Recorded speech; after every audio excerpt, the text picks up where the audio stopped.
आपण स्वतः मैदानात उतरून मोर्चाकडे गेलं तर कुठेतरी चांगलं होईल आणि आपली संख्या दिसून येईल आणि आपल्या मोर्चाची दखल तिथे घेतली जाईल. जर आपण गावं सोडणार नाही, आता आम्ही पाहिलं आपल्या संयुक्त महाराष्ट्र बांधकाम कामगार कृती समितीची जी संयुक्त अशी परिषद भरवली होती पुण्यामध्ये, त्या परिषदेला त्या मेळाव्याला आपल्या लातूर जिल्ह्यामधून बहुतांश 10-15 लोक आले. पण ज्या वेळेस एखाद्या तालुक्यामध्ये आपल्या जिल्ह्यामध्ये गावामध्ये काम करत असताना प्रत्येक गावामध्ये 10 लोक काम करतात. 10 लोक म्हणजे किमान 400-500 लोक त्यांच्या अंडरमध्ये कामगार म्हणून आहेत. जर भांड्याचे पेट्याचे रजिस्ट्रेशन त्या लोकांचे जर आपण भांडे वाटप पेटे वाटप एका एजंटचे जर बघितलं तर हजारोच्या वर गेलेली आहे.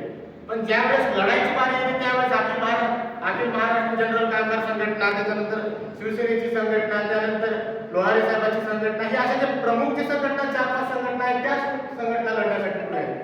पुढाकार घेण्यासाठी आपले मिरजगावी सर आहेत, ते असे 4 मोजक्याची संघटना आहेत, तीच लढत आहे. बाकीचे आपण कुठं कमी पडत आहोत का? आपल्याला काय कमी पडत आहे? तुम्ही नाही त्या मुद्द्याला पण तुम्ही नाही तेवढा कॉन्टॅक्ट काढता. तुम्ही मुंबईपर्यंत जाता त्याच्या हेड ऑफिसपर्यंत, तुम्ही जिल्ह्याला येऊन तुम्ही अधिकाऱ्याकडे जाऊन तुम्ही अधिकाऱ्यासाठी शिफारस करण्यासाठी त्यांचे नातेवाईक बघता. नाही तिथून सुविधाला कुठून सुराग मिळते का या गोष्टी बघून तुम्ही तिथवर पोहोचून तुमचे कामं चालवता. एखादी आपला प्रस्ताव जर मंजूर होत नसेल तर तुम्ही नाही त्या अधिकाऱ्याला मॅनेज करून तुम्ही करता. पण ज्या वेळेस मैदानामध्ये उतरायची बारी येते त्यावेळेस मात्र आपण पाठीमागं. असं का?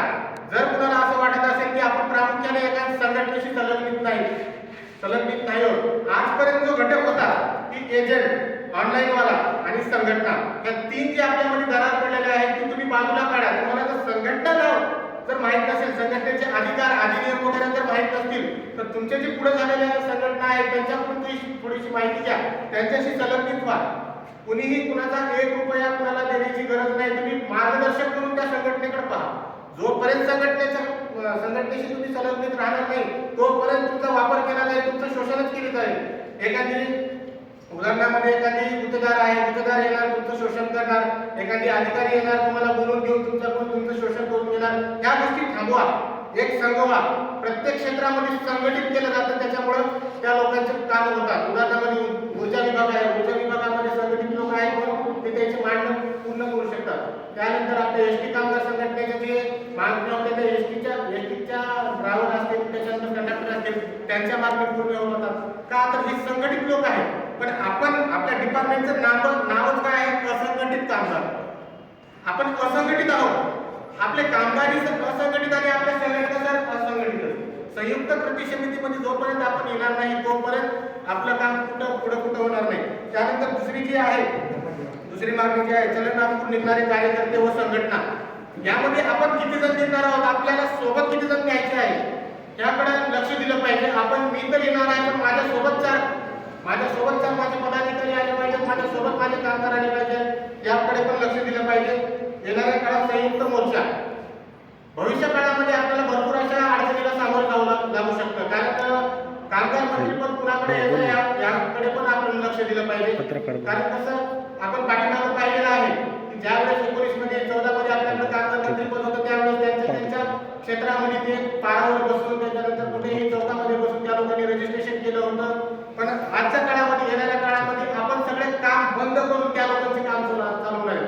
त्यामुळे संयुक्त मोर्चाखाली संयुक्त अशी कृती जी समिती आपण नेमलेली आहे त्या समितीमध्ये जर आपण एकजूट जर राहिला तर येणाऱ्या काळामध्ये आपल्याशिवाय दुसरं कोणी व्यतिरिक्त काम करू शकणार नाही. आणि आपण एक उत्कृष्ट दर्जाचं संघटन असं आपण लातूर जिल्ह्यामध्ये उभा करून पूर्ण महाराष्ट्र राज्याला एक दिशा देऊ शकतो. त्यानंतर चौथं जे आहे, काम करताना येणाऱ्या अडचणी म्हणून सोडू. आपल्याला जे काम करत असताना जी अडचणी येणार आहे, आपण ज्यावेळेस एखादी अडचण येऊन सहाय्यक कामगार आयुक्तांमध्ये जातो त्यावेळेस आपल्याला अधिकारी सांगतात ही अडचण आहे, ती अडचण आहे, हे कायद्यामध्ये बसत नाही, ते कायद्यामध्ये बसत नाही. आपण अर्ज केलेले आपले अर्ज 4-4 महिने 6-6 महिने बघितले जात नाही. त्यानंतर 6 महिने झाल्यानंतर मग पुन्हा डायरेक्ट त्रुटी न टाकता डायरेक्ट रिजेक्ट केलं जातं. 7 दिवसाची हिडिंग जी वेबसाईटवर येत आहे ती हिडिंग न देता, ती त्रुटी न देता डायरेक्ट रिजेक्ट केलं चाललंय. यासाठी एक ठराविक मोर्चा, एक महत्त्वपूर्ण उठाव आपल्याला संयुक्त कृती समिती म्हणून करता येतो. त्यासाठी आपण संघटित झालं पाहिजे, सर्वांनी मैदानात उतरलं पाहिजे. आणि एक बेसिक जर गोष्ट सांगायची म्हणजे आपण आपल्या कामाशी प्रामाणिक राहिलं पाहिजे. आपल्या कामाशी आपण प्रामाणिक राहिलं पाहिजे. 2 रुपये खिशामध्ये आल्यानंतर त्या 2 रुपयामधल्या 1 रुपयाचे नियोजन हे आपल्या संघटनेसाठी ठेवलं पाहिजे. का तर अशाची भविष्यात जे आता जे संकट आलेलं आहे, आपलं डायरेक्ट पोर्टल बंद करून टाकलं. पोर्टलवर फक्त काय आहे, प्रोफाईल लॉगिन, फक्त प्रोफाईल तपासता येते. त्याच्यामध्ये ऑनलाईन रजिस्ट्रेशन बंद आहे. ऑनलाईन आपलं ॲप्लिकेशन जे आपल्याला लाभाचा अर्ज दाखल करायचा आहे, क्लेमचा अर्ज करता येत नाही. त्याच्यानंतर आपल्याला त्रुटी भरता येत नाही. त्याच्यानंतर रिन्युअल फॉर्म भरता येत नाही, रिन्युअल अपडेट करता येत नाही. त्या गोष्टी ज्या आहेत ते आज जे उद्भवल्या आहेत ते भविष्यात बी येणार आहे. असं काही नाही की आता आपण एक उठाव घेतला, आपण मोर्चा काढल्याच्या नंतर आपल्याला हे सरकारने आपलं म्हणणं मान्य केलं आणि आपल्याला चालू केलं पोर्टल म्हणजे आपला विषय संपला असं नाही. येणाऱ्या काळामध्ये ह्याच्यापेक्षाही भयंकर अशा अडचणी येऊ शकतात. मी होळीकर साहेब आणि मिरजगाव साहेब ज्यावेळेस गेलो होतो प्रधान सचिवांना भेटायला, तर प्रधान सचिवांनी डायरेक्ट असं सांगितलं की संघटना जे आहेत आणि एजंट जे आहेत ते 2-2, 3-3 हजार ते 5-5 हजार रुपये घेऊन रजिस्ट्रेशन करत आहेत. त्या लोकांचा फीडबॅक जो आहे तो खूप बॅड आलेला आहे आणि त्यांचा असा विचार आहे की जे महाराष्ट्राचा अधिनियम आहे, जे भारत सरकारचा जो अधिनियम आहे संघटनेचा आणि ट्राईब युनियनचा, तो डायरेक्ट त्यांच्या मनात असा आहे की बंद केलं पाहिजे. बरोबर सर? ते संघटनेला डायरेक्ट हद्दपार करायला तयार झालेले आहेत. तुम्ही जे नेतृत्व करून जे कामगारांचं रजिस्ट्रेशन करताय ते डायरेक्ट हद्दपार करायचा प्रयत्न चालू आहे. प्रयत्न म्हणण्यापेक्षा त्यांनी अंमलात आणलेला आहे. जे तालुका स्तरावर जे आपले कामगार सुविधा केंद्र उभारलेले आहेत ते सरळ हे सांगतात, आपल्याला चेतवून देतात की तुम्ही काम बंद करून घरी बसा. आज आपण बसलेलो आहोत, पण माझं असं म्हणणं आहे की घरी बसण्यापेक्षा चलो ना, ज्यावेळेस तुम्ही मोठ्या संख्येने नागपूरला येचाल त्यावेळेस या सरकारला पण कळेल की हे असंघटित बांधकाम कामगार हे आता असंघटित नाही राहिले, यांना संघटित केलं गेलं आणि हे लोक संघटित झाले आणि येणाऱ्या काळामध्ये तुम्हाला पण झुकू शकतात, सरकारला पण हे असंघटित बांधकाम कामगार झुकू शकतात हे आपल्याला दाखवून द्यायचे. यासाठी नागपूरला 18 तारखेला आपल्याला संयुक्त सर्वांनी मिळून जायचं आहे. त्यानंतर 5वा मुद्दा असा आहे, एजंटगिरी बंद करणे, संयुक्त लढा उभारणे. ज्यावेळेस एजंट म्हटलं जाते, आता आपल्यामध्ये पण एजंट झालेले आहेत. संघटनेशी सोडून जे कुणी फॉर्म भरतात त्यांना एजंट म्हटलं जातं. बाबा आपण लोकांपर्यंत पोहोचतो, लोकांचे फॉर्म घेतो, त्यानंतर अधिकाऱ्यांशी भांडून त्यांचं 90 दिवसाचं प्रमाणपत्र घेतो, ते रजिस्ट्रेशन कंप्लीट होत नाही म्हणून अधिकाऱ्यांशी भांडतो, त्यानंतर नोंदणी कंप्लीट झाल्यानंतर आपले क्लेम दाखल होत नाहीत म्हणून क्लेम दाखल होत नाही म्हणून इन्चार्जला बोलतो, त्याच्यानंतर क्लेम दाखल झाल्यानंतर आपण अधिकाऱ्याला बोलून क्लेम मंजूर करून घेतो. मग याच्यामध्ये एजंट कुठून आला? दलालाचं कामच एवढं आहे की तुमचा फॉर्म घेऊन तिकडे पुढे पोहोचवणे, पण त्यामधला जो स्पेसिफिक पिरियड आहे ते तुम्ही काम करताय. एखादी मजूर ज्यावेळेस सकाळी डबा घेऊन कामाला जातो तो दिवसभरची दिनचर्या करून जे काम करतं त्याला आपण एजंट म्हणू शकत नाही. आपलं काम आहे, आपण आपल्या कामाशी प्रामाणिक राहिलं पाहिजे. आपल्याला एजंट म्हणून घेतलं हे आपल्याला शिवी दिल्यासारखं वाटेल असं वाटतं आणि त्यासाठी सर्वांनी मिळून जी कृती समिती तयार झालेली आहे त्या कृती समितीमध्ये या. जर कुणाला संघटनेमध्ये यायचा विचार असेल, होळीकर साहेबांची संघटना आहे, माझी संघटना आहे, कर्पुरी साहेबांची संघटना आहे, त्याच्यानंतर लोहारे साहेबांचा आहे, त्यानंतर मिरजगावी साहेबांचा आहे, त्याच्यानंतर या साहेबांचा, आपण सर्वांनी एक संघटन उभा केलेलंच आहे. त्या संघटनेमध्ये या. जे सभासदांचे नियम आहेत, जे संघटनेचे अधिनियम आहेत त्या नियमावर खाली राहून काम करा. तुम्हाला 100% सांगतो तुम्ही एजंट बनणार नाही आणि तुमचं काम तुम्ही बंद करू शकता. सर्वांनी एक समजलं पाहिजे की आज वेळ आलेली आहे, आज आपलं काम बंद झालेलं आहे, आपल्या प्रमुख कामावर आपल्या बंधन टाकलेलं आहे. आज आपल्याला मैदानात उतरणं आहे. आज जर नाही तर येणाऱ्या काळामध्ये आपलं काम बंद 100% होणार आहे आणि आपली संघटना जी आहे त्या संघटनेवर घाला घातलं गेलेलं आहे. संघटनेचे काम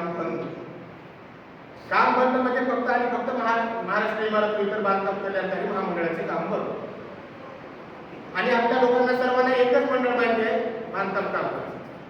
आणि त्या बांधकाम कामगारामध्ये मला मलिकाजवळ एजंटवर इव्हेंट तयार व्हायला, पण जेवढे लोक आज अस्तित्वात आहेत, आज इथं बैठकीमध्ये कमी लोक दिसत आहेत, पण ज्या वेळेस एखादी भांडे वाटप, पिठी वाटप ज्या वेळेस एखादी होत असेल त्यावेळेस लोक बघत, कारण त्यांना कामाची गरज नाही. आज हे काम बंद झालं तर ते काम दुसरं चालू करणार.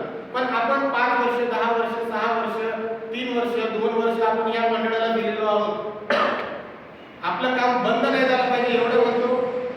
जर कुणाला काही अडचणी असतील या बाबतीमध्ये, जर असं कुणाला वाटत असेल की संघटनेची बैठक घेऊन आम्हा लोकांना संघटनेमध्ये बोलावून घेऊन आमचा वापर केला जातोय, तर असं डायरेक्ट आपण मांडणी करा. तुमचं म्हणणं काय आहे तुम्ही मांडा. आपल्याला 18 तारखेला जो मोर्चा काढायचा आहे, जो मोर्चाला जायचं आहे, त्याविषयी तुमचं काय म्हणणं आहे मांडा. कारण आपल्याला उत्तर नाही मैदानात उत्तर नाही उतरणार आहे. आणि त्यानंतर माझं असं म्हणणं आहे की येणाऱ्या काळामध्ये हे 18चा मोर्चा झाल्याच्या नंतर लवकरच आपण जर आपल्या मागण्या पूर्ण नाही झाल्या तर आपल्याला लातूरमध्ये मोर्चा काढायचा. जर मागण्या पूर्णही जरी झाल्या तर आपल्याला घरकुल असेल, त्यानंतर आपल्या टेंडन्सी जे आहे पेंडिंगची कामं आहेत आपली त्याविषयी आपल्याला लढवून करायचं आहे. त्यासाठी आपल्याला लातूरमध्ये बी मोर्चा काढायचा आहे.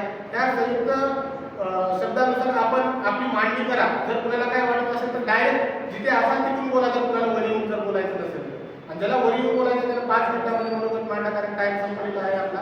जर कुणाला काही विचारायचं असेल तर विचारू शकतो.